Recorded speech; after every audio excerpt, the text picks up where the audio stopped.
the ball game. That energy is contagious because if you look at Angel Reese. Let's go back to Angel really quickly, though, because she was part of the catalyst that you saw to be able to change things around. And she said to Holly, I just feel like I needed to take a deep breath and maybe stop overthinking some of these. Oh, I've been there. Ones. I've been there. Like, sometimes the basket is too open. Right. Yeah, the reason why we watching women's basketball is not just because of one person. It's because of me, too, and I want y'all to realize that. Y'all said it's the player of the year, so I want all the smoke. All the smoke. So who's the best player in the country? To the media or me?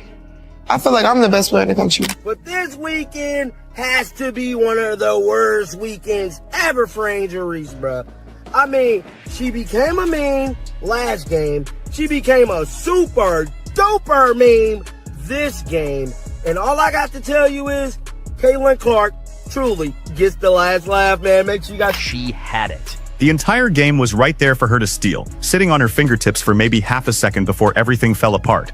Score tied at 81, clock draining towards 0, and Angel Reese suddenly gets a wide-open layup that could have sent Caitlin Clark and the Indiana Fever home with a loss, and she blew it.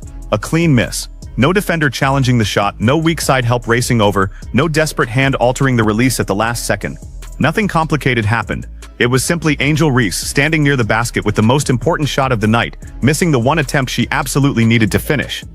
And I get one final chance, 81-81, to take this game, resulting in this circus act of a play. Ryan Howard disrupted by Sophie Cunningham, pretty much to Angel Reese right under the basket, who blows it. Naz Hillman gets the rebound, again, blows it.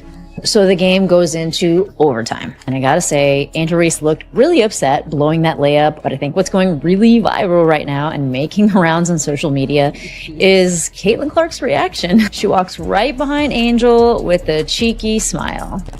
That one possession is basically why this entire conversation exists.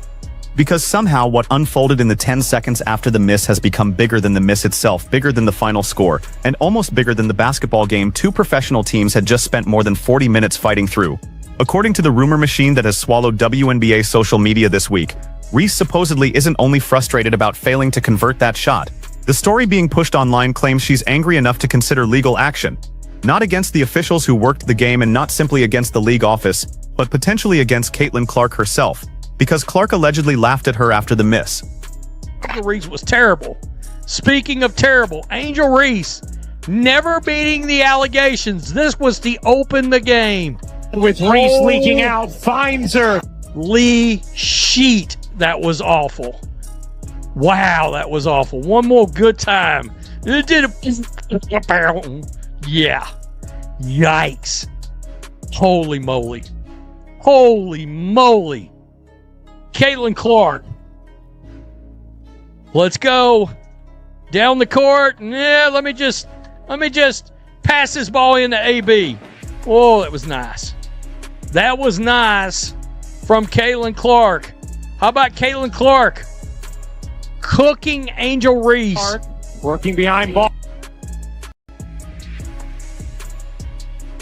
She had the opening right underneath the rim with an opportunity to finish the game immediately, no overtime required, and somehow missed a shot she has probably converted thousands upon thousands of times during practices and games. The television crew did exactly what every sports broadcast does after a crushing moment like that and immediately cut toward Reese. You could see how devastated she looked. Her head dropped, her shoulders sank, and every piece of her body language screamed that she understood exactly what had just happened. She knew the opportunity had been there. She knew the game had been sitting in her hands. And she knew that with everything on the line, she hadn't delivered. And the only person to blame is Angel Reese for missing the layup to win the game. Angel Reese missed the layup that would have won the game, and she didn't win the game.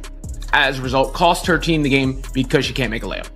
And Caitlin Clark seemed to enjoy it. I have no idea what she was actually smiling about, but this was the play in question, in case anybody was wondering and hadn't seen it. Angel, point blank range, doesn't make the shot. It's not like Caitlin chases her around to taunt her or anything like that. But good timing to know where the cameras were if that was indeed on purpose. Then the broadcast camera catches Caitlin Clark moving past her from only a few feet away as Clark heads toward the Indiana bench. And Clark is smiling. Not some elaborate celebration, not pointing at Reese, not standing over her, not making a dramatic gesture. Just the type of smile you might expect from a player realizing her season didn't just take another heartbreaking loss because the opponent missed the game winner, giving her team another opportunity to finish the job. That was basically the entire supposed controversy. Two players, two different facial expressions, separated by a few feet on a basketball court, caught by one camera angle for a couple seconds. Then social media grabbed the footage and built an entire story around it. And we can't make simple layups. We have no post moves. Our handle is weak. We can't shoot from the mid, can't shoot from the three-point line. All Angel Reese could do is rebound her own shots and her teammates' shots occasionally and play defense. She's by no means an elite defender. By no means is Angel Reese an elite defender. But this is bad. This is really bad. There's been absolutely zero progression in Angel Reese's game. Angel Reese rookie season to now, it's the same player. She hasn't improved finishing around the rim. She hasn't improved the mid-range shot. She hasn't improved the three-point shot. Her handle hasn't improved. She's just the same rebounding, defending, clumsy offensive player that we've seen for the last going on 3 years now. And the game wasn't even finished when that happened. The teams went into overtime, where Indiana eventually escaped with a 95-91 victory after an extra period that stayed competitive until late. Clark ended the night with 26 points and 9 assists, taking control during the closing stretch in exactly the way people expect a franchise superstar to do. Reese, meanwhile, actually produced a strong box score performance herself, finishing with 15 points, 14 rebounds, and 6 assists. Under almost any normal circumstances, a near triple-double like that could have become one of the main stories after the game. Instead, once the final overtime buzzer sounded, those numbers were buried underneath everything else, because Indiana made more plays when the game tightened up, and Clark delivered some of the biggest moments when it mattered most. Almost. Try again. Nope. Try again. One more time. Great board, just could not convert it. Was pushed under the hoop just enough to not have a great angle. To OT we go. Atlanta continues to own. Almost immediately, the clip took on a life completely separate from the basketball itself. Within hours, people had slowed it down, enlarged it, cropped it, added captions, dropped sound effects over it, and reposted it across practically every major social platform. Some Clark supporters started calling it one of their favorite memes of the season, replaying Reese's missed layup and Clark's reaction like a victory highlight. Reese supporters viewed the exact same footage completely differently, treating the reaction as unnecessary humiliation and demanding some kind of response. And somewhere inside that massive wave of arguments, edits, screenshots, and viral posts, an even stranger storyline started spreading. The allegation that Reese wasn't merely embarrassed or angry about what happened, but was supposedly considering turning the whole episode into a legal issue. I'm sure you were tuned in to our favorite reality TV show last night. And by now, you've seen the video of Caitlin Clark laughing at Angel Reese after she missed the game-winning layup against the Fever last night. I'm sure you've also seen this clip of Angel Reese missing a wide-open layup in the first quarter. But what I'm sure you missed was the halftime commentary about Angel Reese's performance in the first half last night. I don't know who her team is paying to get them to gaslight us like this. Get a load of this. That energy is contagious because if you look at Angel Reese, she already has 7 and 9. She's already getting close to a double-double. Let's go back. Are we being so for real? 7 and 9, almost has a double-double in the first half. She was 3 of 10 from the floor. She missed 7 out of 10 layups. Half of those 9 rebounds were from her own missed shots that she then missed again. Well, yeah, she brought the energy, baby. She brought the energy. She's used to getting double teamed. She's used to triple teams, and she's used to contact. There's no one better to learn from when it comes to being a beast on the boards than Angel Reese. Yeah, because when the game's... There's no better person to learn from to be a beast on the boards. You don't say. The woman who literally has a stat created called me-bounds because she misses so many shots she takes. No shit, she gets rebounds. And this is where the story goes from dramatic to genuinely strange. Claims supposedly coming from people around Reese have been circulating online, but they remain unverified, loosely sourced, and mostly pushed through gossip pages, screenshots, and social posts that haven't been connected to an actual court filing. Those rumors suggest Reese may be exploring some form of action against Clark and possibly even against the league, because of that laughing or smiling moment. As the allegation keeps getting reposted, some versions have gone even further, suggesting Clark somehow played a role in deliberately orchestrating the humiliation, and that laughing after an opponent missed a shot on a nationally televised basketball game somehow crosses a serious enough boundary that consequences should follow. She is the worst offensive player. She's not very offensive competent, bro. Caitlin Clark laughing at Angel Reese's missed layup. Generational meme. To lose the game. Here it is. Here's the video. She can rebound everything, but bro. Andre Drummond is hell down there, cuz.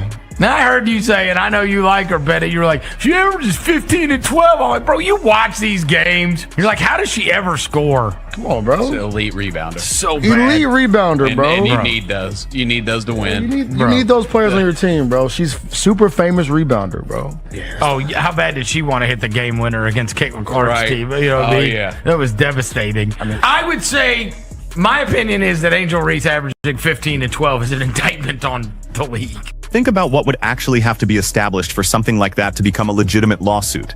You would need some recognizable legal claim, evidence of intentional wrongdoing, demonstrable harm, and some duty that was actually violated. A player smiling because her opponent missed a game-winning layup during a professional basketball game doesn't suddenly become defamation. It doesn't automatically become legally actionable harassment. And there is no obvious tort created simply because one competitor reacts to another competitor's mistake. Lawyers and legal commentators who have joked publicly about the rumor have mostly landed in the same place. Based on what is actually visible in the clip, there doesn't appear to be a serious case. Athletes have mocked one another, celebrated mistakes, trash-talked, laughed, stared opponents down, and reacted emotionally since organized competition began. Those moments can be disrespectful, funny, infuriating, or unforgettable, but that doesn't automatically transform them into courtroom disputes. And Angel Reese knows a ring is coming.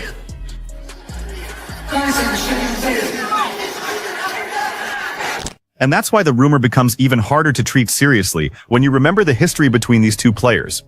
Angel Reese herself has never been shy about using gestures, expressions, and body language as part of competition, including directly against Caitlin Clark. Go back to April 2023 during the national championship game when LSU defeated Iowa, and Reese famously followed Clark near the end while making the John Cena-style "you can't see me" gesture and pointing toward her ring finger. Cameras captured everything, and millions of viewers watched it happen live. For weeks, that became one of the defining images of the championship. Reese supporters celebrated it as confidence, swagger, and a young star embracing the biggest moment of her career. Nobody seriously argued Clark should take her to court over it. Nobody treated competitive mockery during a basketball game as a legal violation. The biggest moment of her career as part of sports. And that contradiction is why this newest controversy probably reveals something deeper. The real issue isn't simply a smile. It's losing, how the loss happened, and how brutal that moment looked with the entire basketball world watching. Angel, Angel, Angel. I'm gonna keep this one nice and sweet. Cause I really don't wanna roast you. Especially the way you just got beat. But you gotta start fucking playing like your Angel motherfucking Reese. Game on the line. Had the win in sight. The ball left your hands. Then said, not tonight. You missed the buzzer beater. I am not alright. Alicia got goggles. Tonight, Angel, get you a You missed the buzzer. Cause missing this many layups got me questioning your stare. You doing all the hard work just to get right there. Then the rim says boo, and the ball disappears. What irritates me the most is cause you do so much good shit, but not being able to put back a layup erases all of it. Then there's the record between them, which makes one missed layup feel much heavier than an ordinary mistake. Going into this matchup, Reese was already sitting at 1 win and 6 losses against Clark in WNBA regular season meetings. 1 victory compared with 6 defeats. So this wasn't some isolated night where Reese happened to suffer an unlucky ending despite generally controlling the rivalry. It was another chapter in an increasingly difficult professional matchup, and the missed layup became the easiest visual representation of that pattern for millions of viewers to share. At the same time, Clark's scoring, assist totals, national attention, and MVP conversation have continued growing. She is averaging 22 points and 8.3 assists per game in this season's storyline, leading the league in assists and remaining firmly inside the MVP discussion. Reese, now playing her first season in Atlanta following the offseason trade in this scenario, is averaging 15.6 points and 12.1 rebounds. Those are legitimate numbers and meaningful production, but the attention surrounding her still isn't operating on the same level as the spotlight, awards discussion, and weekly national conversation surrounding Clark. But it's actually Indiana that has 7 points off of the turnovers that Atlanta has created until we saw Angel Reese, shout out to our teammate, Angel Reese in particular, her energy shifted. I thought when she got some of those easy baskets to go in the paint that quite frankly she had struggled with to open the ball game, that's when you saw this defense begin to pick up its energy, this dream squad to begin to play with a little bit more confidence. Yeah, athletes know it's not how you start, it's how you finish, and that energy is contagious because if you look at Angel Reese, she already has 7 and 9. She's already getting close to a double-double. But then also, if you think about, on the other side here, you're seeing the Indiana Fever, they're just being a little bit methodical as well because I like these good to great plays. You see Caitlin orchestrating. It's like both sides are leaning into their strengths on this one. Let's go back to Angel really quickly, though, because she was part of the catalyst that you saw to be able to change things around. And she said to Holly, I just feel like I needed to take a deep breath and maybe stop overthinking some of these. Oh, I've been there. Before Shanae answered, y'all saw how Shanae was like... And that's exactly why the timing makes the situation feel even more emotionally charged. Before this matchup, a real group of analysts and fans had started pointing out that Reese was playing some of the best basketball of her professional career. People were highlighting her elite rebounding, improved passing from the post, and a growing ability to threaten near triple-doubles more regularly than she had earlier in her career. For once, the praise wasn't just manufactured outrage bait or engagement farming. She was earning genuine basketball respect because her actual production on the floor was improving night after night. Atlanta was also being discussed as a legitimate playoff threat heading into the final stretch of the season. Then suddenly, one missed layup in the highest profile matchup possible became the image everyone remembered. It didn't merely cost the Dream a chance at a win. It completely interrupted the positive storyline that had been building around Reese and reminded everyone watching that questions about her finishing around the rim in high-pressure moments hadn't completely disappeared. That reality is probably much more painful to process than a rival smiling from 30 feet away. For 3 hours yesterday, I watched ESPN polish the turd. For 3 hours, I listened to ESPN as they tried to convince me that Angel Reese is an elite basketball player. Now, to her credit, Angel Reese is an elite pretender. On paper, she looks great.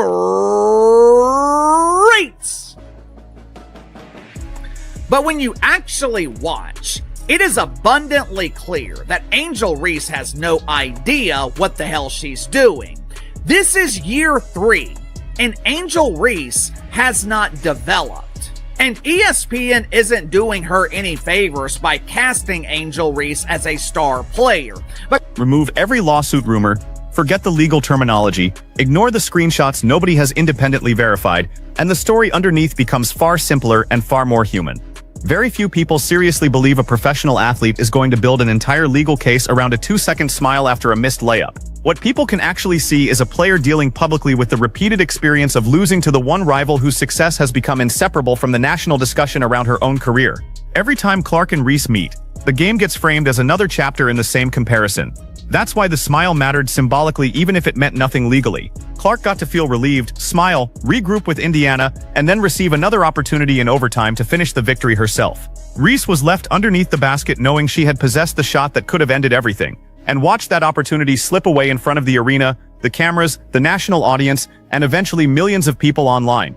Frustrated, she missed that layup, and then Caitlin is in the back looking like an absolute menace. Honestly, I don't even care if you're a Caitlin Clark fan, if you're an Angel Reese fan, you got to admit that this was funny. And I can't even lie, I'm glad that this was all that it was for this matchup, because it feels like every time Caitlin Clark goes up against Angel Reese, ever since college, you guys, ever since like their junior year in college, it's always something with these two. It's always something, and then it turns into something greater than that. This is just something fun and light and funny.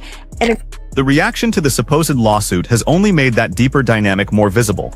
Sports commentators, podcast personalities, and fans across social media have spent days joking about the possibility, with most of them making basically the same point. If laughing when somebody misses a game winner were something athletes could sue over, professional sports history would be buried under endless court cases. Players celebrate buzzer beaters, fans mock missed free throws, opponents scream after blocks, stare after dunks, and celebrate mistakes directly in front of each other. Sometimes the behavior is hilarious, sometimes it's obnoxious, sometimes it's genuinely cruel, but emotional confrontation has always been part of what makes sports compelling. The suggestion that this one specific reaction should suddenly carry legal consequences has therefore not been treated as a serious complaint by many people outside the rumor accounts aggressively spreading the claim. Instead, the situation looks more like someone processing an extremely public defeat while the internet turns a painful 2-second moment into a storyline far bigger than the original incident ever deserved. Caitlin is doing for the Indiana Fever, especially as of late, really taking charge, really stepping up. She is going into those huddles. She is like talking about plays, getting everyone together. And that is something that she wasn't doing in the beginning of the season as much. I did see Sophie Cunningham doing that a lot, but now I have been seeing her do that. She has stepped up into that leadership role. And I'm not saying that she is MVP or anything just yet, but you cannot discount her from this conversation. She has added so many new tools to her bag this year, like her step back. Also, her step back has gotten the gait of her step back is, and I posted this yesterday on social media, so I apologize if you're hearing me say this again, but her step back has gotten to the size of like an adult human being, something that she was not able to do with her groin injury. That is like a huge deal for someone like Caitlin Clark, who just needs a little bit of space to get a shot off. And her mid-range game has really gone up. But not only that, her ability to draw contact. But the part that should actually matter from here has nothing to do with lawyers, anonymous screenshots, or unverified legal chatter. In this storyline, Indiana sits 4th at 23-12, while Atlanta is 5th at 21-13. If those positions remain anywhere close to the same through the end of the regular season, the Fever and Dream could meet in the opening round of the playoffs. That would mean the first postseason showdown between Clark and Reese as professionals, with actual elimination pressure, no meaningless regular season cushion, and every possession carrying more weight. That potential matchup is the real rematch people should be watching, not a lawsuit rumor that has no verified filing behind it and that legal commentators have largely treated as having no serious foundation. Because if these teams do meet in the postseason, the noise surrounding one smile captured by a television camera in the middle of August will look tiny compared with what follows. Once the playoffs arrive, nobody gets to quietly move on and wait for the next regular season meeting. There is only advancing or going home, winning the matchup, or... Last night, we had probably the biggest thug in the league, Alyssa Thomas, viciously put that part of the forearm and a fist into Caitlin Clark's throat. The biggest star in women's sports. Fuck basketball. Women's sports. Excuse my French. Picture this scenario for a second. A fist to the throat, a knee straight to the groin, and when you look at how the WNBA responded, it's honestly mind-blowing. One game, they handed down one single game suspension for an act that absolutely everyone watching at home, in the stands, and across the internet saw as a deliberate, incredibly vicious attack on a player. Boomer Esiason, former legendary Cincinnati Bengals quarterback, is a host of Boomer and Geo, a nationally televised radio show out of New York City. It's on CBS Sports Network every morning. He called for Caitlin Clark to leave the WNBA and go overseas. Dan Patrick slamming the WNBA. Colin Cowherd destroyed them today over the treatment of Caitlin Clark. The WNBA, Adam Silver, Kathy Engelbert, there's been talk of her leaving. She should be fired. Kathy Engelbert should be out the door. You really have to stop and ask yourself what kind of message that sends. And listen, if you think it's just some random YouTubers or angry fans on social media saying this anymore, you are completely mistaken. We are talking about heavy hitters here. Making contact with her fist to the throat area of Indiana Fever Caitlin Clark. It was announced today by the WNBA. The incident for which Thomas was deemed to have committed the non-basketball act occurred at the 6:52 remaining in the second quarter of the Mercury's 111-109 win over the Fever last night at Gamebridge Fieldhouse. Per WNBA rule, the league office has the option, following its review of any game, to reclassify a flagrant foul or to classify a flagrant any foul not called as such during a game and impose a fine or suspension. Thomas will serve her suspension June 27th when the Mercury visit the Toronto Tempo. It says they have the ability to impose a fine or suspension. It does not say the suspension has to be one game. Boomer Esiason, an absolute legend, a former NFL quarterback, and currently the host of literally one of the biggest and most respected sports radio shows in all of America, is flat out telling Caitlin Clark that she needs to pack her bags and leave the country for her own good. At the exact same time, you've got Colin Cowherd on his massive platform getting on national television and openly calling the WNBA commissioner completely incompetent. That is unprecedented.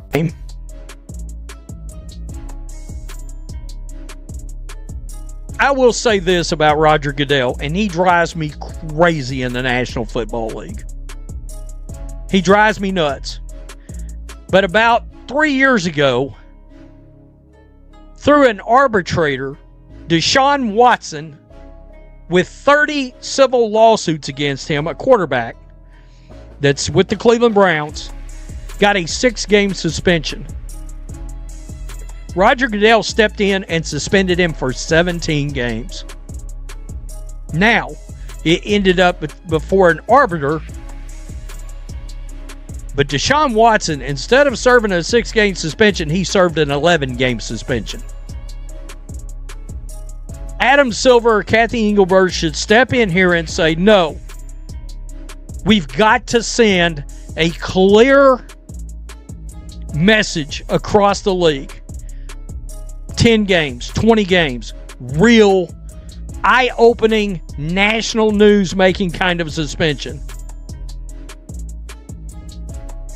They're not going to do it. This league is made up of a bunch of... And it doesn't stop there, because Dan Patrick is absolutely tearing apart the league's entire decision-making process right on his widely syndicated show.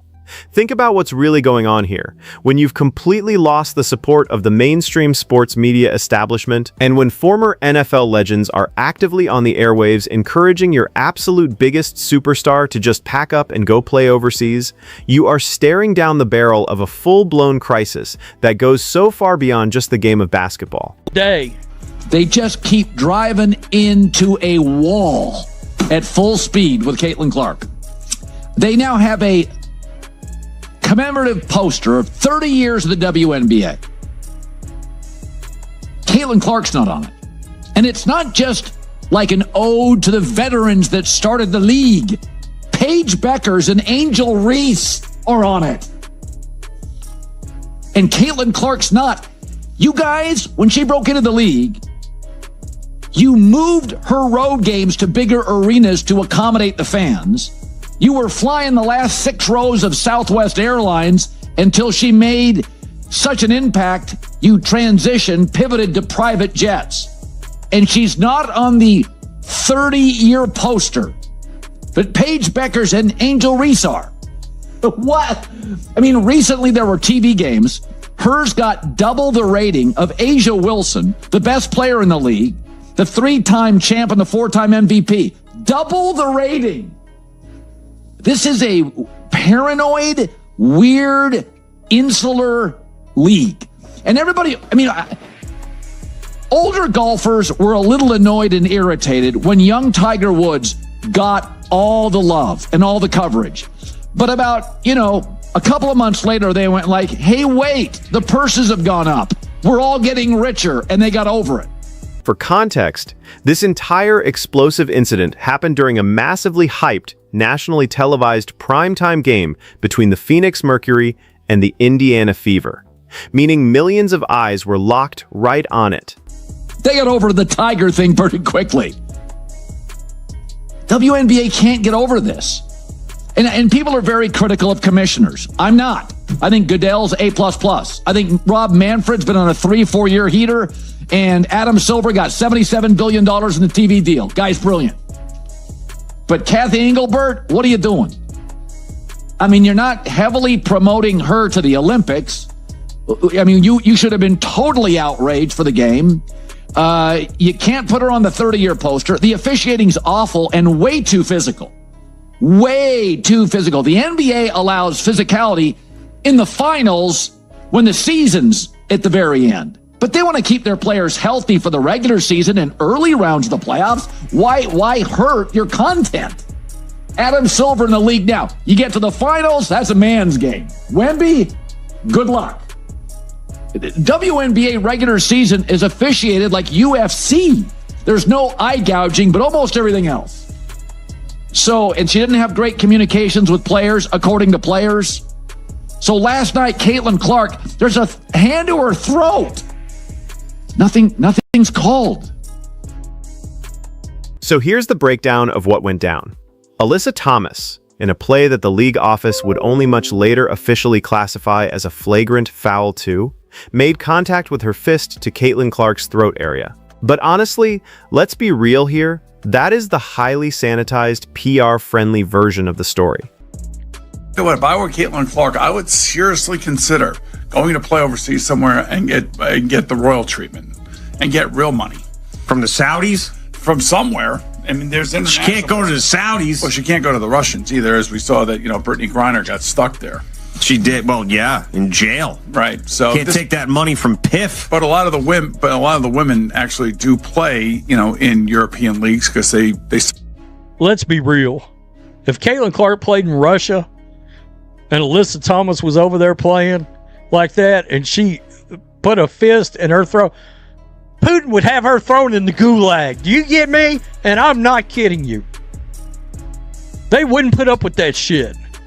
Diana Taurasi played in Russia for years. Supplement their income. But now supposedly their income is going up here. And I know that Caitlin makes a ton of money off the court in terms of endorsements, and rightfully so. But I think that there's a petty jealousy, and she's a straight white basketball player. And she is not being treated with any sort of respect whatsoever.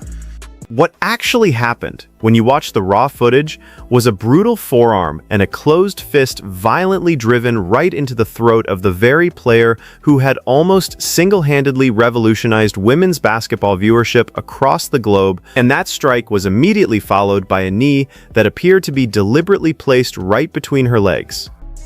She's a straight white player. She's treated like shit. She's disrespected.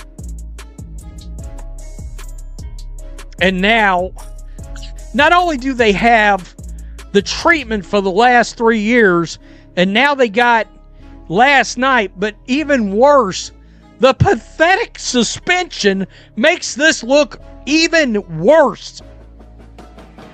It makes it look terrible. The league has no self-awareness whatsoever. It's crazy. It's crazy. You got Cowherd basically saying Kathy Engelberg needs her ass run off. No shit. One game. One mother freaking game. Huh. I mean, wow. You bums would be on Greyhounds going to games. Staying down at the Fleabag Motel if Caitlin Clark hadn't showed up. They should have wrote a 0.5% out of every check across the league to Caitlin Clark into that CBA. Bunch of ungrateful bums, the commissioner included. Tell me what. And here is the part that is going to make your blood boil.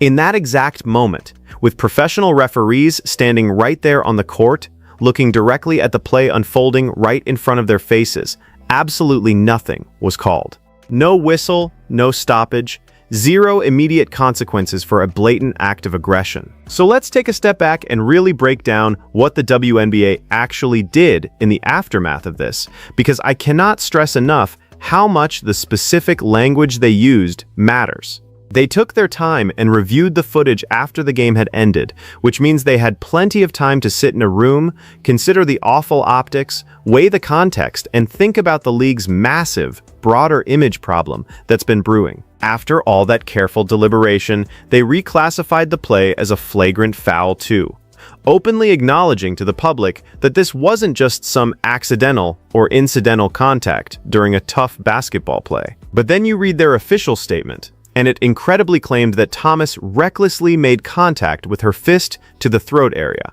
I want you to focus on that specific word, recklessly. Not intentionally, not maliciously, not purposely targeted, but recklessly. They wrote it as if a highly experienced, veteran professional basketball player somehow just accidentally threw a closed fist right into another human being's throat. And right after that carefully worded statement came the official punishment, which is exactly the thing that currently has the entire sports world collectively shaking their heads in total disbelief. That punishment was 1 game. Alyssa Thomas would be forced to miss exactly 1 single game, which was conveniently scheduled to be served on June 27th when the Phoenix Mercury traveled up to visit Toronto. We are not talking about a massive, high-stakes marquee matchup here. We are certainly not talking about a critical game that would significantly impact anyone's playoff positioning or alter the course of their season. It was just 1 low-stakes game, quietly served on a random Thursday, and it was quite obviously designed by the front office to make this deeply uncomfortable story go away as quickly and painlessly as possible. But here's the massive oversight that the WNBA clearly didn't account for when they cooked up this little plan. The league office possesses the clear, explicit authority to step in and impose substantial fines or lengthy suspensions that go way beyond the basic, standard penalty structure. They have that power in their back pocket. It literally says so right there in their own publicly available rulebook, plain as day. The executives can look at the broader context of an altercation. They can specifically consider the player involved, their history, the intent, and the overall impact of the play on the safety of the athletes. They possess all the tools they need to send a booming, unequivocal message that certain violent behavior simply won't be tolerated under any circumstances, regardless of who happens to be on the receiving end of the blow. But when presented with the perfect opportunity to lay down the law and protect their talent, they consciously and deliberately chose not to. You start to realize this league is made up of a bunch of executives who just don't get it. And honestly, that comparison to NFL Commissioner Roger Goodell that people are making is absolutely fascinating because it perfectly highlights exactly what real sports leadership looks like when a massive league actually cares about fiercely protecting its brand image. Think back to just 3 years ago, when Deshaun Watson, the high-profile quarterback for the Cleveland Browns, was staring down the barrel of roughly 30 civil lawsuits.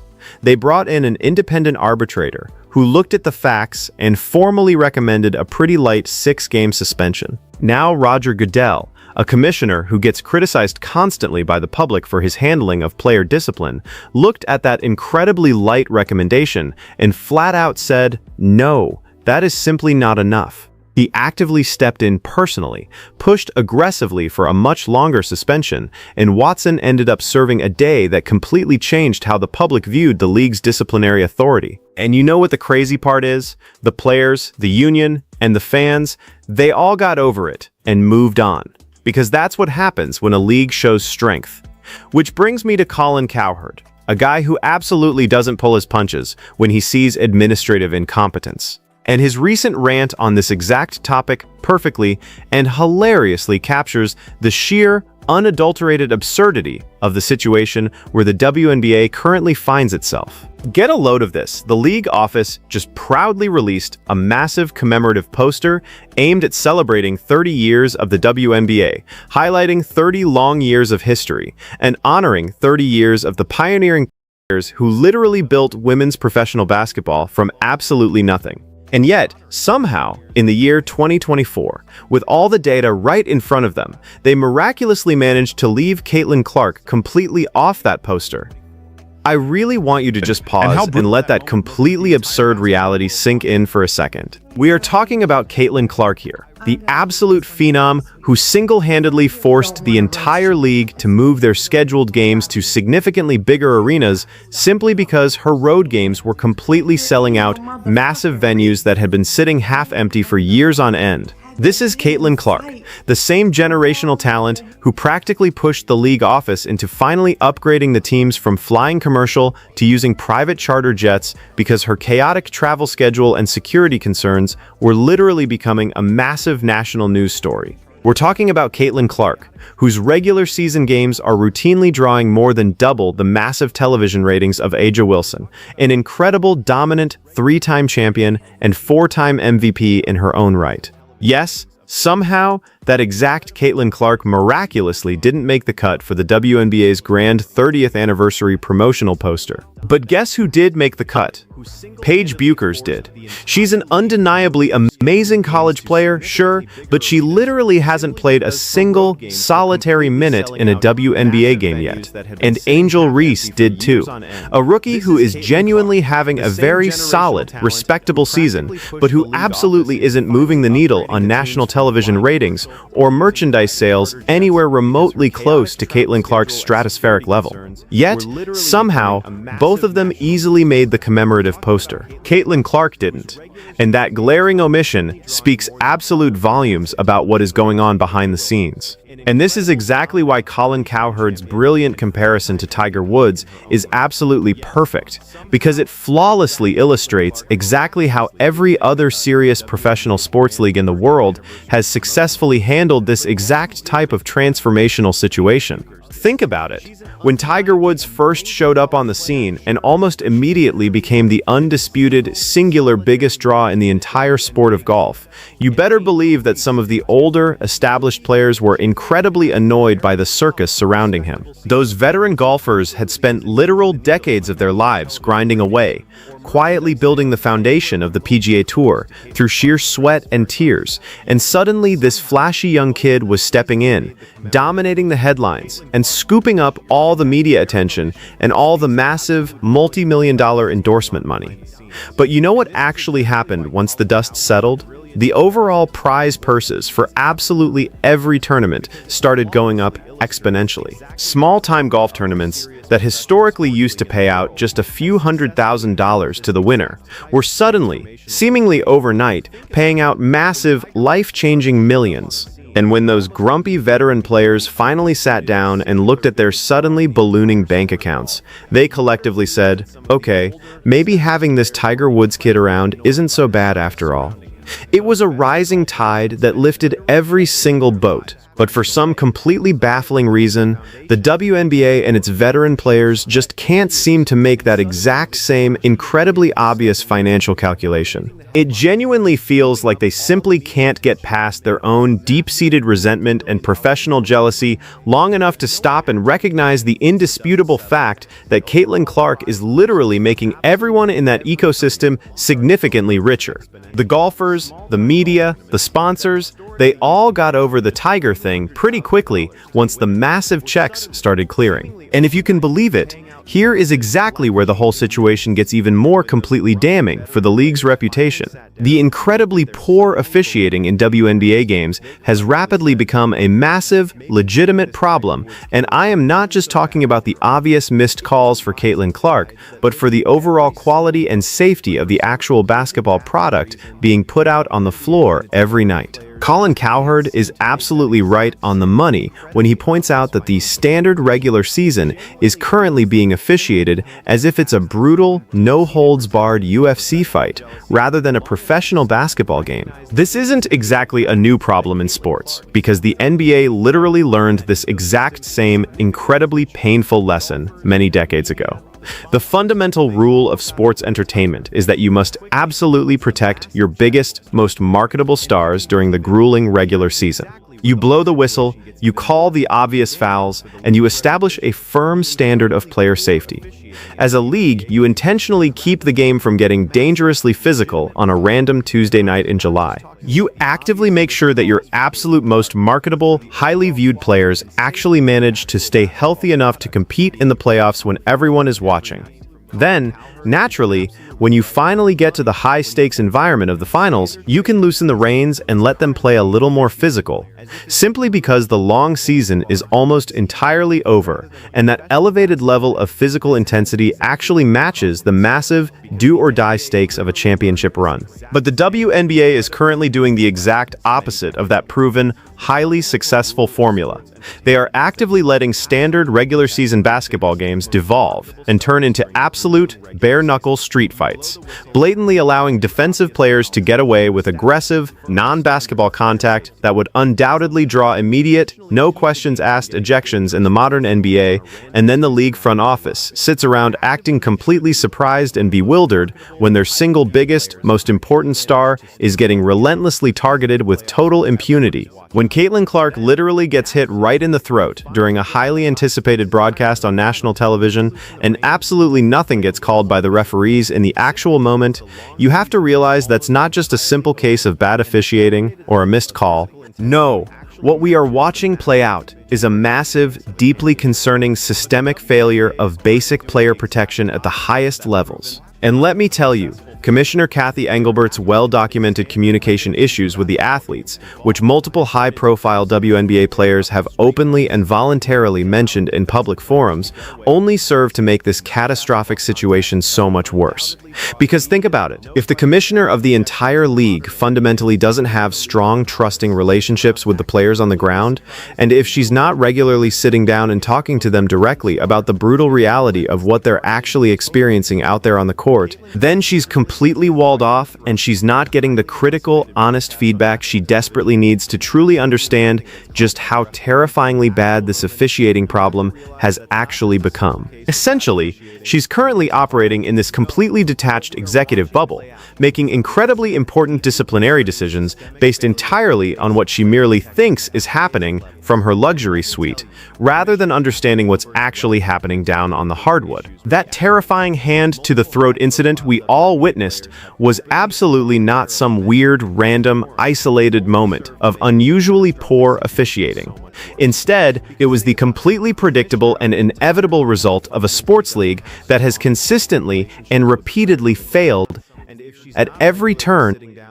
Single most transformative player, a league that has quietly allowed a deeply toxic culture of outright physical intimidation to take root, in front office that has effectively sent a dangerous, unspoken message to every single player in the league. You can realistically get away with almost any violent act on the court, just as long as you're not doing it to the so-called right people. This brings us right back to Boomer Esiason, who just went on the air and bravely said out loud exactly what a whole lot of observant people out there are quietly thinking to themselves, but are far too terrified to ever actually say on a massive national radio broadcast.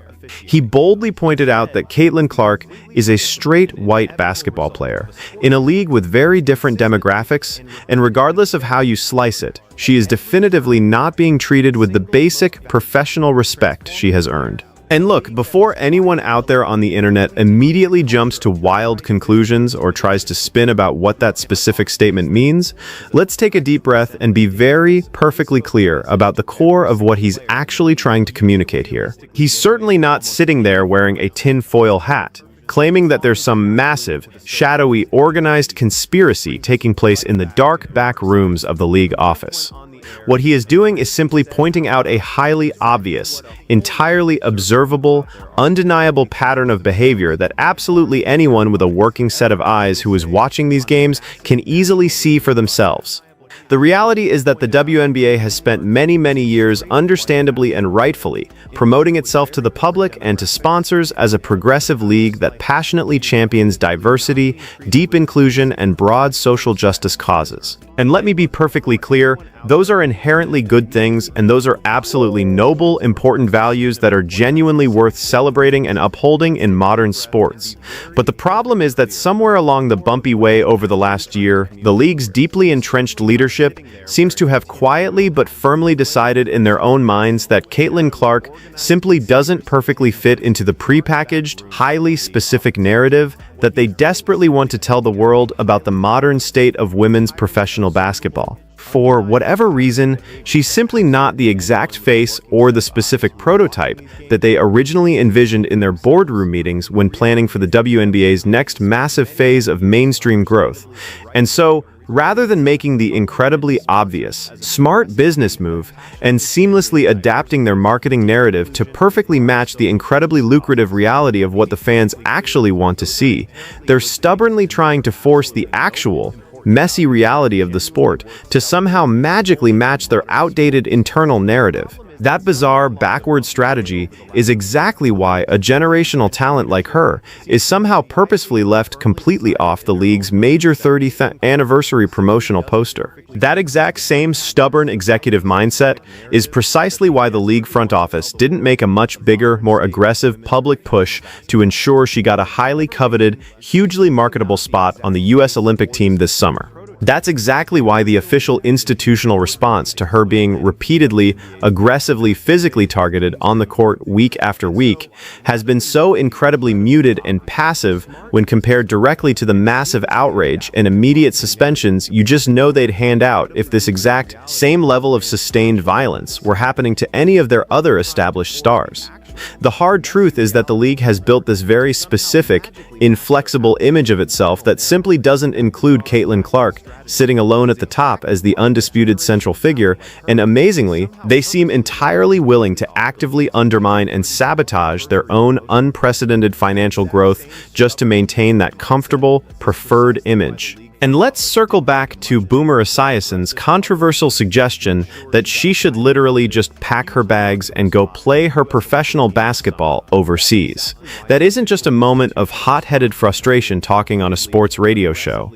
When you really break down the math and the logistics, it is a completely legitimate, highly viable career option that is honestly starting to make more and more strategic sense the longer this ridiculous, unsafe circus continues in the States.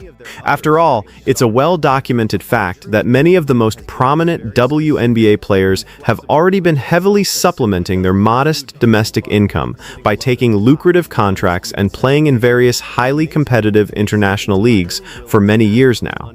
When you look at the landscape over in Europe and Asia, the guaranteed money they offer is very often significantly better than what players get here. The day-to-day treatment of the athletes is remarkably more professional and accommodating, and surprisingly, the brutal physical play is actually far less intense and dangerous, simply because those international leagues tend to employ referees who actually blow the whistle and call the obvious fouls much more consistently. Everyone in the WNBA establishment, the embattled commissioner included, seems entirely oblivious to the reality of what this looks like from the outside. Tell me what kind of league operates like this, because honestly, this completely pathetic one-game suspension is the absolute perfect, textbook encapsulation of absolutely everything that is fundamentally broken and wrong with the WNBA's internal decision-making process right now. It is quite literally the worst of both possible worlds from a public relations and player safety standpoint. Think about the exact message it sends.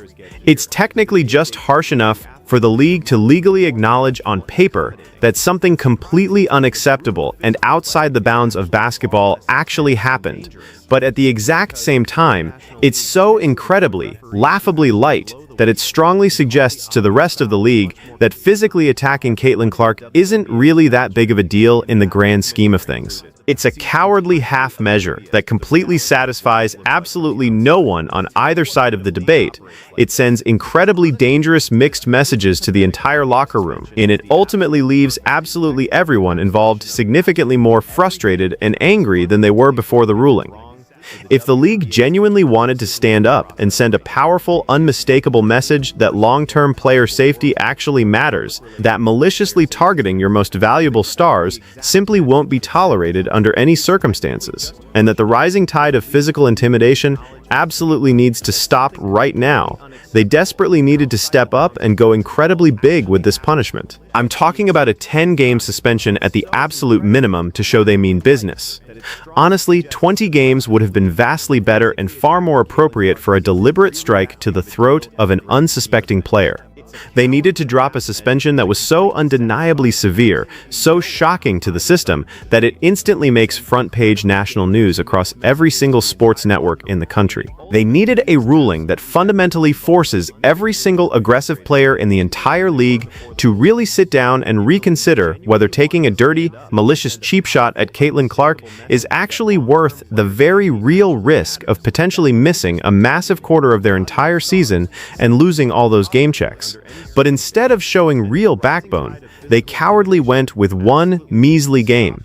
And to make matters even more insulting, it's one single, utterly meaningless game that Alyssa Thomas will conveniently serve against Toronto, a struggling team that absolutely is not a major rival, in a sleepy midweek game that certainly won't get any kind of significant national television coverage or mainstream attention. So here is exactly how this is going to play out. She'll comfortably sit out for one quiet evening, she'll come right back to the starting lineup in the very next game as if nothing ever happened, and the league is desperately praying that the whole ugly incident will just be completely forgotten within a week's time. Except here is the fatal flaw in their master plan. It absolutely won't be forgotten, primarily because the massive mainstream sports media apparatus is absolutely refusing to let this blatant injustice go unchecked. And more importantly, because the millions of brand new fans who have only just started watching the WNBA this season specifically and exclusively to see Caitlin Clark play are certainly not going to just magically forget that the very league she is enriching doesn't seem the least bit interested in actually protecting her physical safety. And honestly, here is the absolute most critical, fundamental thing that the detached WNBA leadership fundamentally doesn't seem to understand about their current economic boom. All those millions of brand new, highly engaged fans who are suddenly buying up tickets and tuning into the broadcasts, I hate to break it to the front office, but they are not actually loyal WNBA fans yet. Let's be brutally honest about the demographics here. They are absolutely, unequivocally Caitlin Clark fans who just happen to be temporarily watching the WNBA right now. And the only reason they are tuning in is simply because that happens to be the specific league where she currently plays her professional basketball. Make absolutely no mistake about it, their fierce, unwavering loyalty is entirely dedicated to her as an individual athlete, and absolutely not to the shield or the overarching brand of the league itself. And if the league administration stubbornly keeps demonstrating week after week and controversy after controversy that they genuinely do not value her massive contributions, that they are absolutely not going to step up and physically protect her from cheap shots, and that they are in fact actively and weirdly undermining her incredible star power at every turn, you better believe those millions of loyal fans will happily pack up and follow her wherever she ultimately decides to go. Whether she shockingly decides to take her talents overseas to a European league, whether she bolts to a completely different newly formed domestic league, or whether those fans just tune out completely, go right back to happily watching women's college basketball, and patiently start waiting for the next Caitlin Clark to eventually come along. The tragic reality here is that the WNBA was basically handed a miraculous, once-in-a-generation golden opportunity to successfully convert millions of passing, casual viewers into dedicated, lifelong, permanent fans. They had the absolute perfect chance to take all that unprecedented, blinding mainstream attention and financial windfall that Caitlin Clark single-handedly brought to the sport of women's basketball and officially turn it into massive, sustained, long-term economic growth for the entire league. And instead of capitalizing on it, they are absolutely, embarrassingly squandering it with completely mind-boggling disciplinary decisions exactly like this one, combined with incredibly petty, small-minded PR moves like intentionally leaving her off their major 30th anniversary promotional posters. It all points to a complete institutional failure to simply read the room, look at the staggering television ratings, and actually understand what their rapidly growing audience desperately wants to see. When you look at all of this evidence piled up together, you can only come to one logical conclusion. This league is simply not a serious professional organization. And I really want to stress that saying that is absolutely not me using dramatic hyperbole just for the sake of making a point.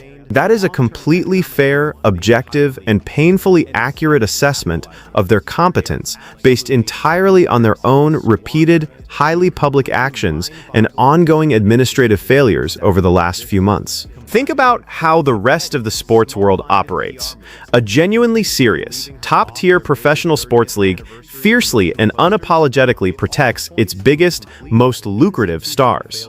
A serious league fundamentally understands and effortlessly executes the most basic, fundamental marketing principles of highlighting the players that the fans actually want to pay to see.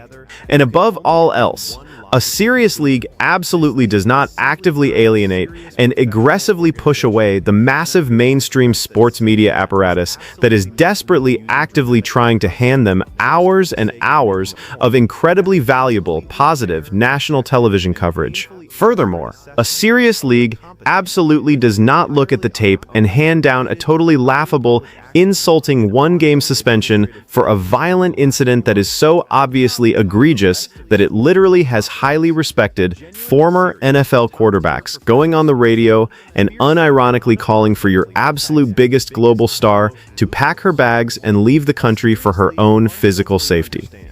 Right now, the WNBA is stubbornly operating exactly like a tiny, insular, niche league that somehow falsely believes it can actually afford to completely ignore massive mainstream appeal, that it can somehow afford to constantly alienate its millions of new casual fans, and that it can afford to just sit back and let their biggest, most profitable star consistently get physically targeted on the court without ever facing any serious, meaningful consequences. But here is the wake-up call they desperately need. Thanks to the player they are failing to protect, they are simply not a small, quiet niche league anymore. Whether the veteran players in the front office like it or not, Caitlin Clark definitively, permanently changed that reality the second she decided to turn pro. With her arrival, she completely brought massive mainstream national attention. She brought round-the-clock mainstream media coverage on every single major network, and she brought an absolute tidal wave of incredibly lucrative mainstream corporate sponsorship opportunities knocking right on the league's front door. And instead of rolling out the red carpet, the league and its leadership are bafflingly treating all of that unprecedented financial success and massive cultural relevance like it's some sort of incredibly annoying inconvenience, rather than treating it like the absolute, unprecedented miracle gift that it undeniably is. Which brings me to the only logical next step in this entire absolute disaster of a situation. Commissioner Cathy Engelbert should absolutely unequivocally be fired from her position immediately. And listen to me carefully when I say this. That is absolutely not some wild, clickbaiting hot take meant to stir up cheap controversy on the internet. Honestly, at this point, that is the only rational, reasonable, and logical conclusion that anyone paying attention can possibly arrive at, based entirely on her completely disastrous, continually fumbled performance in her role as the highest-ranking commissioner of this league. Just look at her actual track record.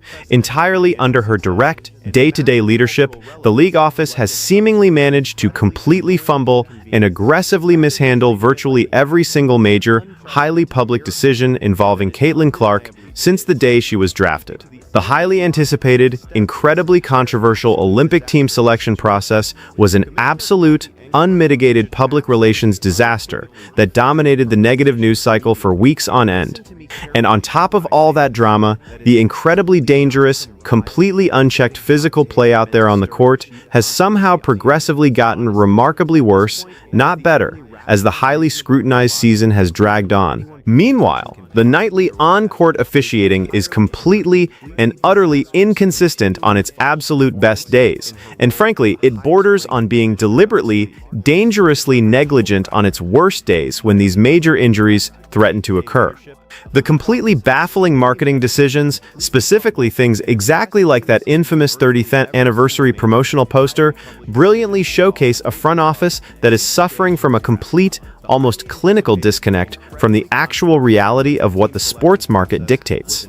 And now, as the cherry on top of this awful Sunday, we have this absolutely pathetic one-game suspension, which quite honestly might just go down in history as the single most remarkably tone-deaf, incompetent administrative move yet in a season entirely defined by them. This is exactly why Adam Silver, who officially oversees the WNBA's massive operations as a critical part of his overarching role as the immensely powerful NBA commissioner, absolutely needs to step in right here, right now, and finally take decisive control of this spiraling situation.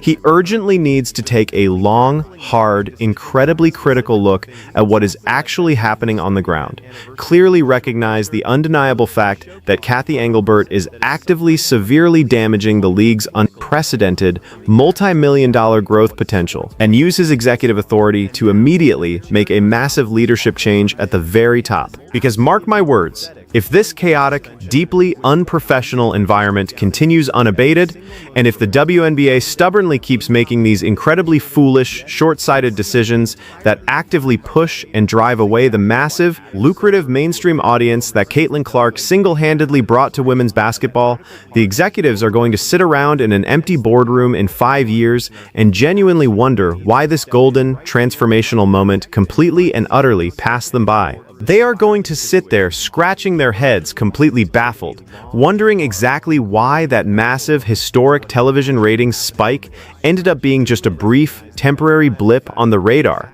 They're going to wonder why all those deep-pocketed, eager corporate sponsors suddenly packed up and moved their massive advertising budgets onto other sports.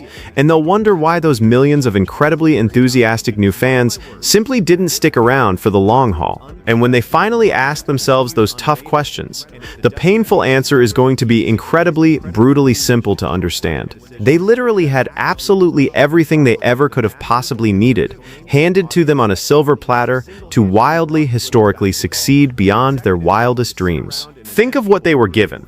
They had an incredibly rare, completely transcendent generation of brand new, highly engaged fans who were deeply excited, willing to spend their hard-earned money, and truly desperate to become a lasting part of something historic and special. And despite having all of those incredible, once-in-a-lifetime advantages lined up perfectly, they consciously and deliberately chose to fiercely protect their own fragile egos, their incredibly outdated, preferred internal narratives, and their highly defensive, stubbornly established veteran hierarchies, completely at the expense of actually capitalizing on the massive, unprecedented financial and cultural opportunity sitting right in front of them. This incredibly weak, laughable one-game suspension for Alyssa Thomas's violent foul is honestly just the very latest, most glaring example in a long line of catastrophic institutional failures. But it truly is a perfect, shining example because it flawlessly and undeniably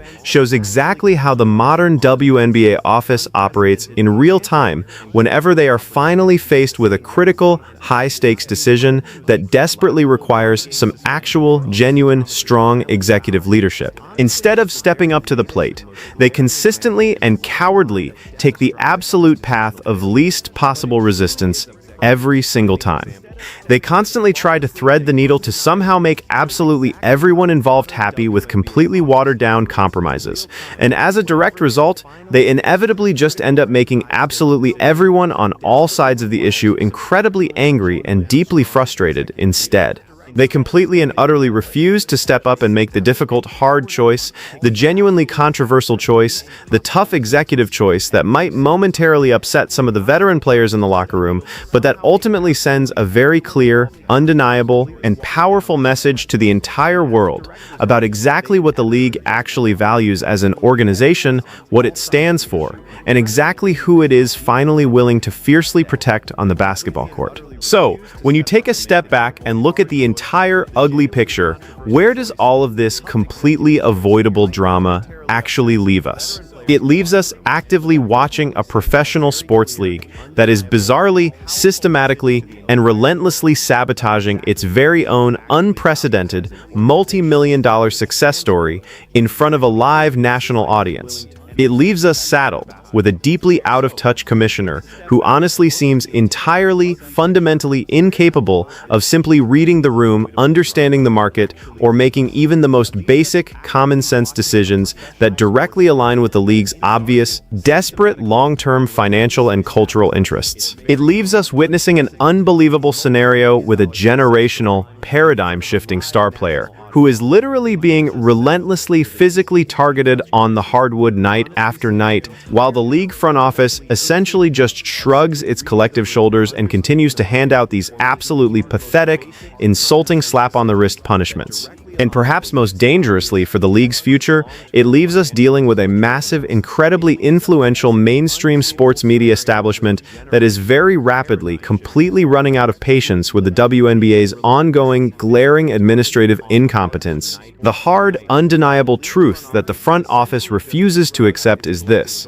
Caitlin Clark absolutely does not need the WNBA platform nearly as much as the WNBA so desperately, fundamentally needs her star power to survive survive. That right there is the harsh, terrifying economic reality that the league's leadership absolutely, stubbornly does not want to publicly or privately acknowledge under any circumstances. But the facts speak for themselves. She could literally pack her bags tomorrow, go play her professional basketball in a top-tier league in Europe, and her millions of incredibly loyal fans would absolutely figure out the time zones and find a way to stream and watch every single one of her games. Hell, she could completely step away from the court entirely, take a full year off to just do lucrative media work, massive endorsements, and television broadcasting, and she'd almost certainly make significantly more money doing that than she ever would collecting her heavily restricted baseline WNBA player salary. With the insane amount of cultural influence she currently commands, she could honestly probably just branch off and start her very own entirely new professional basketball league from scratch.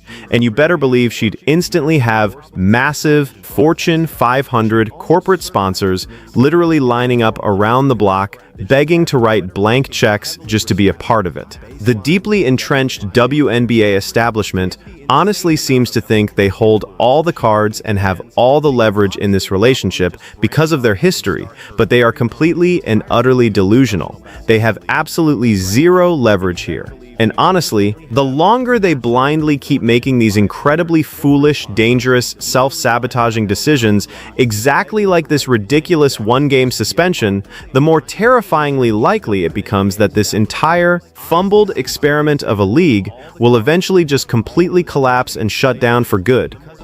Caitlin Clark, Sophie Cunningham, somehow, someway, there are Aaliyah Boston. Somehow, someway, there are 0 Indiana Fever players in the three-point contest. 0. Not 1. The team at the dead center of this entire league, the team everybody is tuning in for, has nobody in the three-point contest. And the reason why is messier than a simple snub, because there's a number buried in this story that flips the whole thing on its head. I'll get to it. Stay with me. Caitlin Clark declined. Aaliyah Boston, not invited. Perhaps the biggest miss of them all, the viral sensation, the second biggest name in the WNBA, the point princess herself, Sophie Cunningham. So here's the roll call of who is not shooting on Friday night. Caitlin Clark, the most recognizable three-point shooter on the planet, invited, said no. Aaliyah Boston, who's quietly leading the entire WNBA in three-point percentage, not in it. And Sophie Cunningham, the most viral role player the league has produced in years, shooting a career high from deep, left out completely. Now the host calls her the point princess. And yeah, that's the internet's nickname, not a stat. But keep the pattern in your head. The biggest names, the best percentages, the faces actually selling this league right now. None of them are in the building for this event. And the part that should genuinely bother you isn't the nose. It's what those no's are worth in real dollars. Hold that thought. Fudd, Bridget Carlton, Natisha Heidemann, and Janelle Salute. As KC at Behind the Line would say, who, and who? Ryan Howard. So who did the league actually get? 6 names. Marina Mabrey, out of Toronto. Ryan Howard from Atlanta. Rookie Ozzy Fudd in Dallas. Bridget Carlton in Portland. Natisha Heidemann in Seattle. And Janelle Salone with the Golden State Valkyries. And I want to be fair here because the easy take is to laugh at this list and move on. Don't. These are not random names off the street. According to the Chicago Sun-Times, this field actually includes 6 of the 10 best three-point shooters in the entire league this season. Mabrey leads the WNBA in made threes, 82 of them, more than anybody alive in this league right now. Howard is right behind her at 79. On pure shooting, this is a legitimate contest. But here's the problem the league cannot spin away. Being a great shooter and being a name that makes a casual fan stop scrolling are two completely different things. And the WNBA just built an entire made-for-TV event around the first thing while throwing away the second. Marina Mabrey, AZ, there's like no actual superstar name in this bunch. The biggest name in this bunch is probably AZ Fudd, and she's the biggest name not because of her game, she's the biggest name because of her girlfriend, Paige Becker. Now the host says the biggest name in the field is Azzi Fudd, and that she's the biggest name because of her girlfriend, not her game. Let me push back on half of that. Yes, Azzi Fudd and Paige Buchers are together. That's public. Both of them have talked about it openly, and it absolutely raises her national profile. That part is true, but writing off her game is lazy. This is the #1 overall pick in the 2026 draft. This is a UConn legend who was one of the top recruits in the entire country before she ever turned pro. She's averaging over 13 points a game as a rookie and shooting nearly 39% from 3. And here's a piece of history most people don't know. Fudd is only the 4th rookie ever to shoot in this contest, joining Kelsey Mitchell back in 2018, Ryan Howard in 2022, and Sonia Citron last year. And in the entire history of the event, no rookie has ever won it. Not one. So if Fudd goes out there Friday and actually takes the crown, that's not a footnote, that's a record. The league didn't get the biggest star, but in Azzi Fudd they got the most interesting story in the field, and they should be leaning all the way into that instead of everybody dunking on the lineup. Aaliyah Boston, 2nd in the league, 46.9%. Maddie Seacrest, but then you got Sophie Cunningham at 6, 43%. Kelsey Mitchell at 10th, 42.3%. Let's talk about the percentages, because this is where the snub stops being a vibe and starts being math. Aaliyah Boston is shooting north of 46% from 3. That is not 6th in the league. That is not 5th. According to numbers cited by ESPN, that is the best three-point percentage in the entire WNBA among qualified players. The single most accurate three-point shooter in the league is a member of the Indiana Fever, and the league looked at her and said, no thanks. Then there's Sophie Cunningham, at a career-high clip climbing toward 44%, one of the top handful of shooters in the whole league, also left out. Kelsey Mitchell, an all-star drilling threes on real volume, left out. So the Fever, the team with the league's best offense this season, a team sitting at 12-8 when these names dropped, has 3 of the most efficient shooters in the sport, and the three-point contest features exactly 0 of them. Compare that to how the NBA handles this. The NBA will grab a big man, a Karl Anthony Towns type, and toss him in just to give the field a wild card and some flavor. The WNBA had the best pure shooter in its own league, sitting right there and didn't even find a lane for her. Caitlin Clark was invited to participate in the three-point contest, but declined. She was not the only one who declined. Sabrina Ionescu declined as well. I wonder if these two, if Sabrina heard Caitlin Clark decline, and Sabrina was like, well, if Caitlin's not doing it, I'm not doing it. If Caitlin heard Sabrina decline, and Caitlin's like, if Sabrina's not doing it, I'm not doing it. Okay, but let's be honest about the other side, because this is not all on the league. 3 of the biggest no's this year were players choosing to sit. Caitlin Clark was invited and declined. Again, Sabrina Ionescu, the reigning champion, a 2-time winner who owns the single highest score in the history of this contest across both the WNBA and the NBA. 37 points, she declined too. And Kayla McBride, who is the active career leader in made threes with 793 of them, also said no. Those are player decisions. The league can't drag them onto the floor. So the host floats this idea. Did they talk to each other? Did one hear the other was out and think, well, if she's not doing it, I'm not doing it either? We have no evidence of that, so file it as pure speculation. But the underlying question is real, and it's uncomfortable. Why are the biggest stars in a booming league suddenly allergic to the one event built to show off exactly what makes them special? Part of the answer, and CBS Sports made this point, is that All-Star Weekend has stopped being a break. It's become an economic engine. Players get shuttled from sponsor appearance to sponsor appearance, media hit to media hit, the entire weekend. For someone as in demand as Clark or Ionescu, adding a competitive shooting event on top of that grind is one more obligation on a weekend that's already wall-to-wall. That's an understandable human reason, but understandable and good for the product are not the same thing. And when 3 of your 4 biggest draws all independently decide the juice isn't worth the squeeze, the league has a much bigger problem than one empty contest.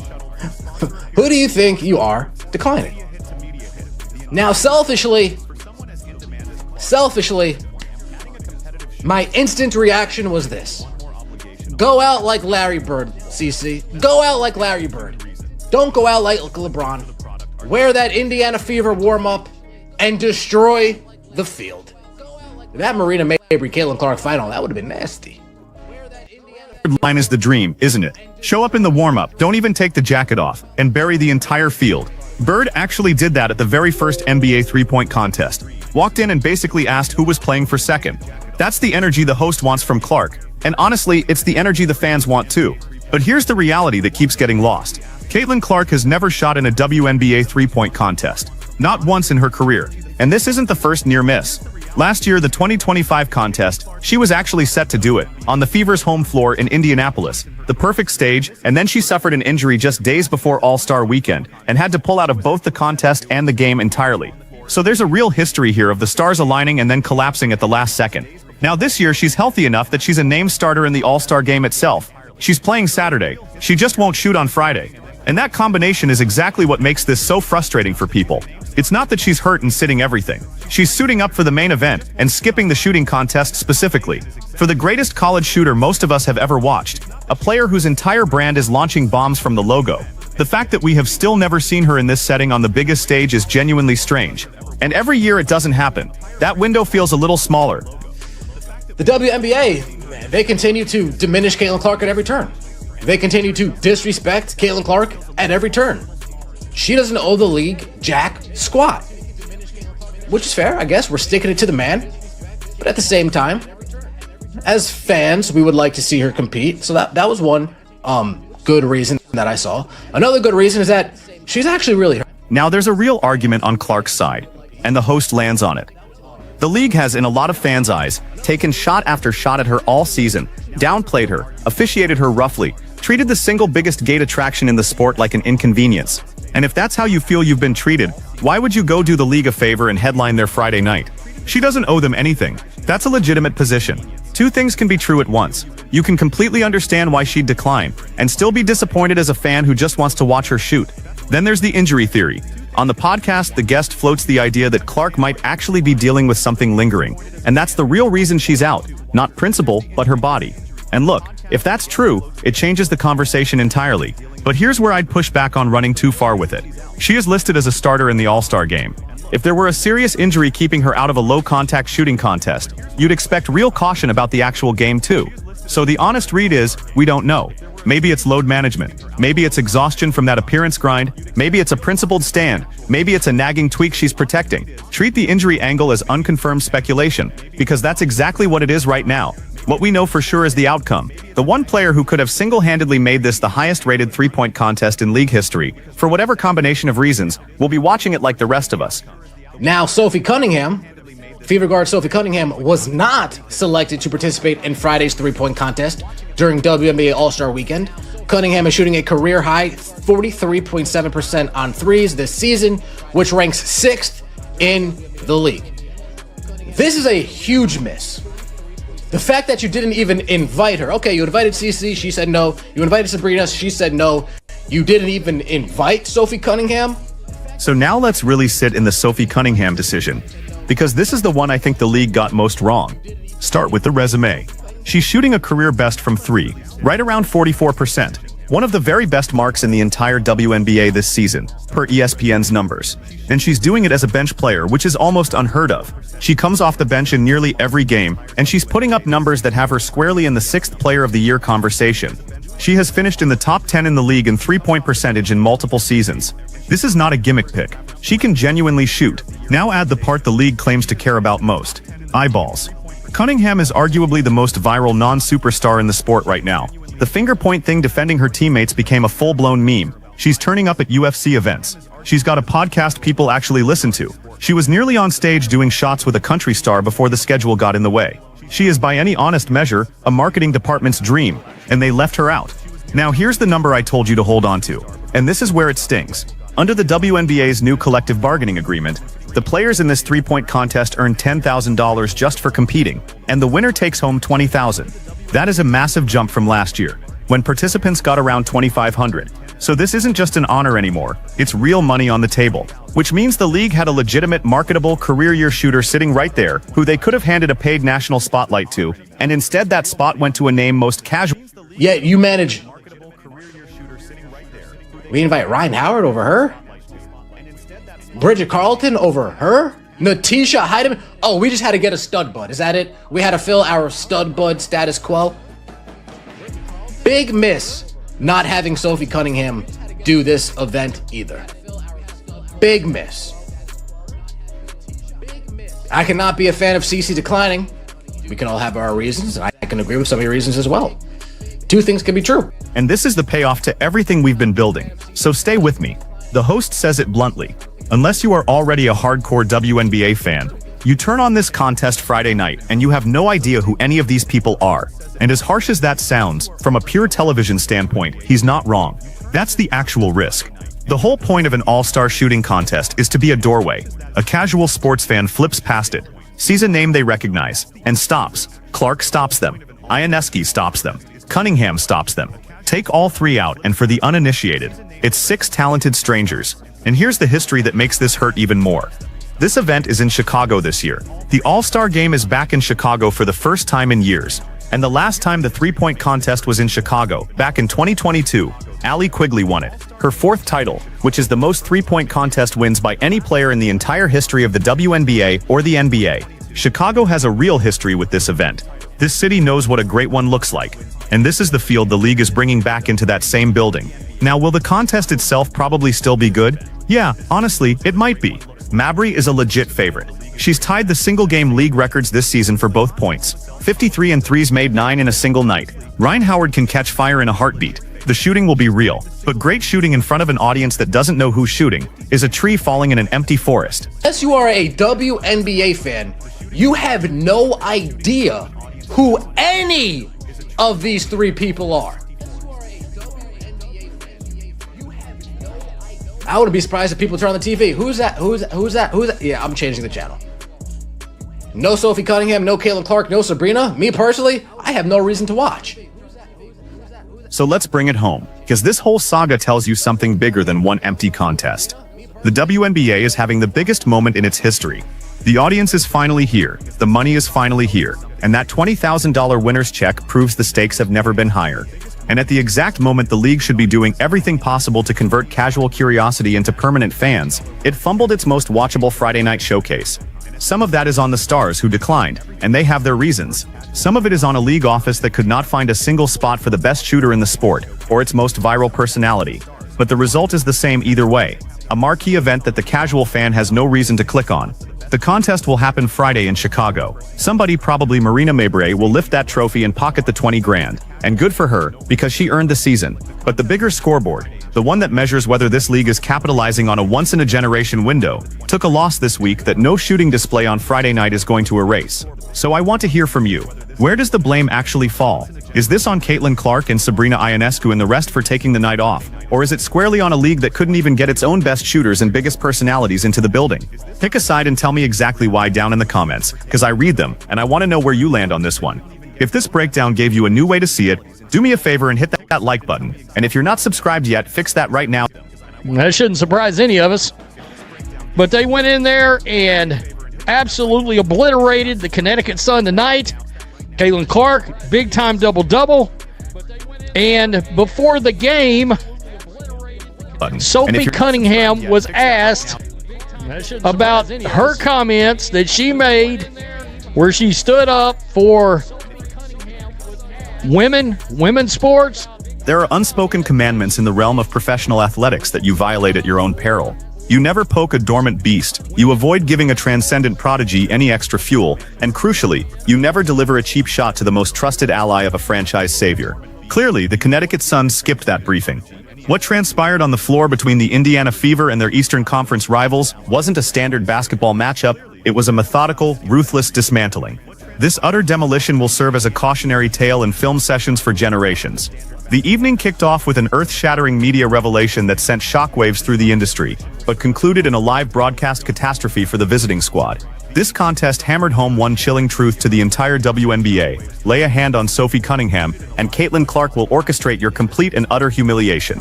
To grasp the scale of this hardwood carnage and the fierce psychological battle at play, we must look backward to the electric pre-game environment. The stadium wasn't merely boisterous, it pulsed with an atomic intensity. The reason? Just hours before tip-off, a monumental, paradigm-shifting press release commanded the attention of every sports outlet on Earth. That I don't normally do. Not that you did a great job coaching, that you did a great job of getting the hell out of Caitlin Clark's way today. When the GOAT has the ball in her hands, there's nothing anybody can do. This was a masterclass. This is why she is the best show in the business. Must-see television. Caitlin Clark put on an absolute dominant performance versus the Connecticut Sun. 27 points, 11 assists in just 27 minutes. Indiana Fever beat the absolute dog crap, beat the brakes off the Connecticut Sun, 123-88, 70 points in the first. Caitlin Clark had just been crowned the solitary, worldwide cover star for the deluxe edition of NBA 2K27. Pause and absorb the gravity of that milestone. We aren't discussing a regional marketing stunt, a digital exclusive variant, or a hidden store promotion. We are witnessing the inaugural moment a WNBA competitor has commanded the premier sports gaming titan on an undisputed international stage. This amounted to an outright coronation, not a mere sponsorship deal. Clark stepped onto the court, already forged as an active myth, balancing the financial destiny and cultural relevance of the whole association. Her Fever locker room surged with the kind of euphoric momentum typically reserved for hoisting a championship trophy. The energy was immaculate, fueled by a roaring audience draped in custom gear and clutching homemade banners, entirely prepared to witness a spectacular, highlight-packed triumph to honor their cornerstone's achievement. However, the Connecticut Sun made a catastrophic, hubristic error in judgment. Strutting into the building, the visitors were sickened by the overwhelming spotlight fixed on Indiana. They refused to play the role of stepping stones on Clark's historic evening or act as mere extras in a video game promo. They actively embraced the antagonist role, aiming to sabotage the festivities and drag the Fever down into a brutal, grinding slugfest. They incorrectly interpreted Indiana's celebratory mood as a weakness, marking the most devastating misstep they could ever conceive. Athlete for NBA 2K27 Deluxe Edition. She's obsessed with the work. Pre-order NBA 2K27 now. I've taken a break from 2K. I haven't played 2K in the last 6 years. I'm not going to play. It's the same game, repackaged over and over again. But Caitlin Clark on the cover. Love to see it. Caitlin Clark on the cover. Absolutely loved it. This should have happened year one. This should have happened year two. But you know what? They're not just going to throw her on the WNBA edition like Angel Reese and Asia Wilson. She's not going to get a participation trophy like those two. Oh yeah, here you go, WNBA edition. Oh, really, for me? Nah, see, don't worry, Caitlin. Don't worry. In 25, this is... Frantic to unsettle the freshly crowned 2K icon, the Sun threw conventional game plans out the window and embraced a shockingly grimy approach. Deep within their tactical breakdowns, they understood perfectly well that containing Clark's deep-range artillery was impossible, nor did they possess the foot speed to match her supernatural court vision. Instead, their objective shifted to crushing the squad's morale by going after the gritty anchor of Indiana's toughness, Sophie Cunningham. That is when Anissa Morrow entered the frame. In a fiercely hostile, perilously careless, and entirely uncalled-for collision that left home viewers roaring in outrage, Morrow leveled Cunningham. This was no ordinary battle for possession or a standard rebounding tangle beneath the basket. It was an intentional, aggressive message sender, a sequence that violently vaulted past tough, vintage defensive principles and landed squarely in the territory of blatant, unvarnished disrespect toward Cunningham. She's been getting praise from anybody with half a brain cell today. No doubt about it. Now, right here, double technicals for Sanaya Rivers and Caitlin Clark, who exchanged words after a Connecticut foul. That's 7 technicals for Caitlin Clark. One more, and she will be suspended. I hope they rescind this one because I thought it was complete bullshit. You see that score, 123-88. The Indiana Fever set a record for points in the first half of a game with 70 tonight. Wow. Yeah, and Caitlin Clark started this game fast. She never really took her foot off the pedal at all. And I got to tell you, if teammates could have made some shots, she might have had 16, 17, 18 assists tonight. There were a lot of shots missed on passes that she made directly to her teammate. Cunningham crashed onto the floorboards with a violent thud, the jarring noise reverberating straight into the announcers' headsets. For a terrifying, fleeting moment, the entire facility dropped into a suffocating hush. The collective breath of the crowd vanished as medical personnel shifted anxiously on the sidelines. The visiting locker room truly assumed they had accomplished their mission, convinced this menacing display would shatter the Fever's swagger and derail their offensive flow. Yet, they fundamentally misunderstood the caliber of athlete they were testing. Sophie Cunningham isn't wired like your average competitor. She is an immovable, ferocious gladiator. Rather than writhing on the hardwood or signaling the training staff for a lifeline, she powered her way right back to her feet, unwilling to surrender even a fraction of an inch. She plunged immediately back into the fray, broadcasting an unmistakable warning that this Indiana squad cannot be rattled, shoved aside, or derailed by gutter tactics. When they are playing in the CC style, Caitlin Clark and Kelsey Mitchell are an unguardable court. Kelsey Mitchell's passing the ball. The girl shoots an efficient clip. Leah Boston had 20 points, 20 minutes. I mean, damn, they beat the hell out the Connecticut Sun. Let's get a look at these GOAT highlights, please. Please. Let's get into these GOAT highlights, man. They can't stop CC. Till up. People don't.